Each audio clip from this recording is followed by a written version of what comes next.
All right, so if you ever looked at a door and thought, isn't that just a wall but with more ambition? That's actually a pretty deep thought, and it's kind of the heart of this research paper that we're going to be diving into today. Okay.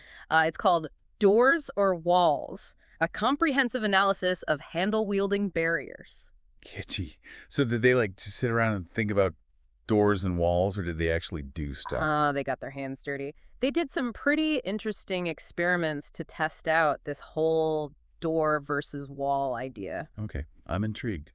Tell me more. So one of their experiments focused on what they called the handle importance factor. Basically, they wanted to see how much people were drawn to interact with walls, depending on what was attached to them. Wait, so they just went around sticking random things to walls? Pretty much. It's as crazy as it sounds. And the results were actually fascinating.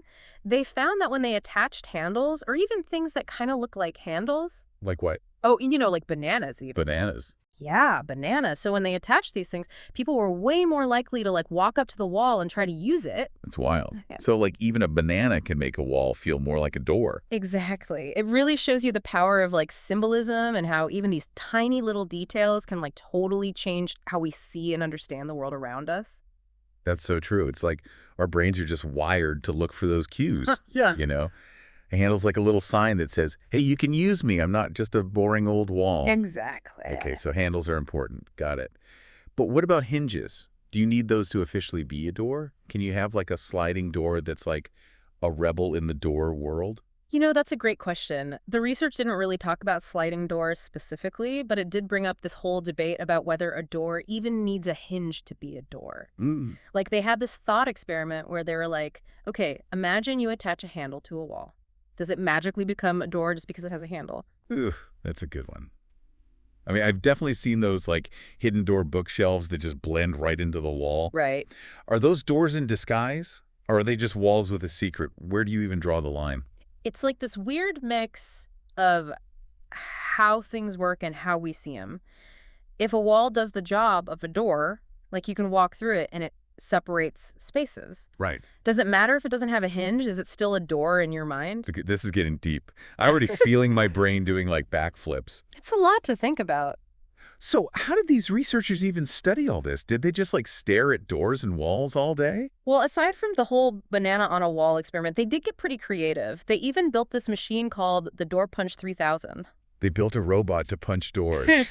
I am so in. Tell me everything. Yeah, they really did. It was this big hydraulic arm, and they used it to test how much doors and walls could resist force. Oh, that's cool. They wanted to see if having a handle actually made a door physically tougher. Okay, so did the doors win? Did the handles give them superpowers? Well, the results were interesting. The doors with handles did seem to hold up a little bit better against the Door Punch 3000. Okay. But it wasn't a huge difference. Oh. It's almost as if the handle just gave the door more confidence, like a psychological edge, even if it didn't actually make that much of a physical difference. That's so fascinating. So maybe it's not just about the physical stuff. It's also about what we think the thing is supposed to do right. Right. A wall's job is to be solid and stay put, but a door's job is to move and let you go places. Exactly. The purpose of the thing is a huge part of how we see it and interact with it. It's the wall is saying, nope, I'm staying right here. And the door is come on in. Let's see what's on the other side. Okay, so we've got handles and hinges. But then you have those revolving doors. Those things are the wild cards of the door world. Always spinning around, never quite sure if they're open or closed.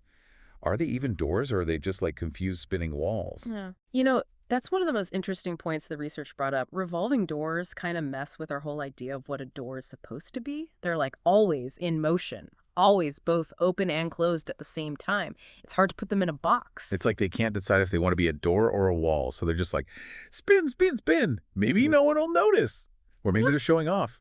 Look at me, I can do both. Right. Maybe they're the ultimate symbol of how boundaries can be blurry. The line between being separate and being connected isn't always so clear. That's a cool way to think about it. So we've got handles, hinges, and these spinning portals of confusion. But why do doors and walls often use the same materials but end up being treated so differently? Yeah. You could build a wall out of doors. Right. Or a door out of wall parts, but somehow they end up with totally different destinies. I think it goes back to that whole idea of purpose and how that shapes how we see things. A wall is usually seen as a divider, something that separates things and stays put. But a door is made for movement and connecting spaces.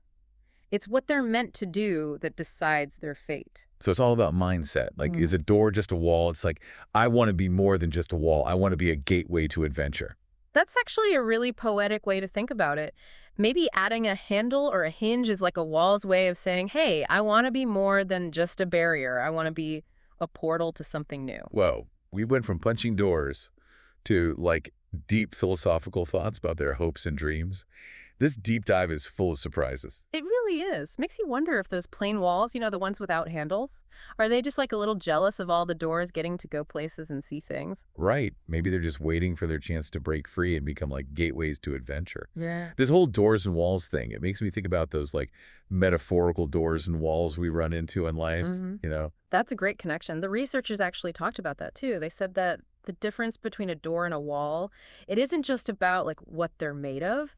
It's also about how we see them and how we deal with like limitations and opportunities. So like a wall could be like a challenge, Yeah. or Right. something blocking your way, and a door is like a way to get past it. Exactly. It's like realizing that something that looks like a wall, a total dead end, might actually be a door in disguise, just waiting for us to figure out how to open it. Ooh, I like that. It's like a reminder to not give up just because something looks impossible. Yeah. Maybe all you need is get a little creative and find the right handle to unlock what's on the other side. Absolutely. And just like with real doors, sometimes you got to try a few different things before you find the right way to open it. That's so true. It makes me think about times I felt stuck, like I was hitting a wall. But looking back at those walls, they often turned out to be like lessons I needed to learn or chances to grow. Exactly. It's all about how you look at it. Sometimes changing your perspective can turn a roadblock into like a stepping stone to something better. So about this research, do you think these scientists like actually proved anything for sure about doors and walls? Or was it more of a fun thought experiment? I mean, I don't think they made any huge scientific discoveries or anything. But what I think is cool about it is that it makes us like question our assumptions, the things we just take for granted about everyday objects and how we see the world. It's like they're saying, hey, don't just assume you know everything about doors. Even something that simple can make you think about like perception and intention and the boundaries we create. Exactly. It's a reminder that being curious and playful, even about like everyday stuff, can lead to some pretty interesting insights. I'm totally convinced I'm going to start looking at doors and walls way differently now. And maybe with a little bit of suspicion too. But before we wrap up, I'm curious what you personally think makes a door a door. Is it the handle, the hinge, or something else altogether? That's a tough one. I think for me, it's like a combo of what it does and what it's meant to do, A door is supposed to be a way to get from one place to another. It's meant to connect spaces and let people and things move through. I like that. It's all about purpose and connection. And speaking of connection, we're going to put up a poll on our social media asking our listeners, what do you think makes a door a door? Is it the handle, the hinge, the fact that it opens and closes, or something else entirely? Let us know. We love hearing different perspectives, so we're really excited to see what our audience comes up with. This has been such a thought-provoking conversation. We've gone from like imagining doors having dreams to finding hidden meanings in everyday objects. It's amazing how much depth there is in something we see all the time but rarely stop to really think about. Totally. So next time you walk through a door, take a second to appreciate its journey, From just a plain old wall to a gateway to possibilities. And hey, let's not forget about the hinges.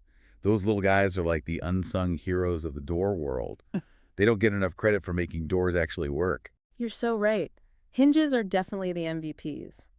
They're working behind the scenes, making all that movement and transition possible. Can't have a door without a good hinge. This whole conversation has been like a mind-blowing experience for me. I never realized how much I took doors for granted. It's a great reminder that even the simplest things can have so much more to them than we realize if we're willing to take a closer look. Totally.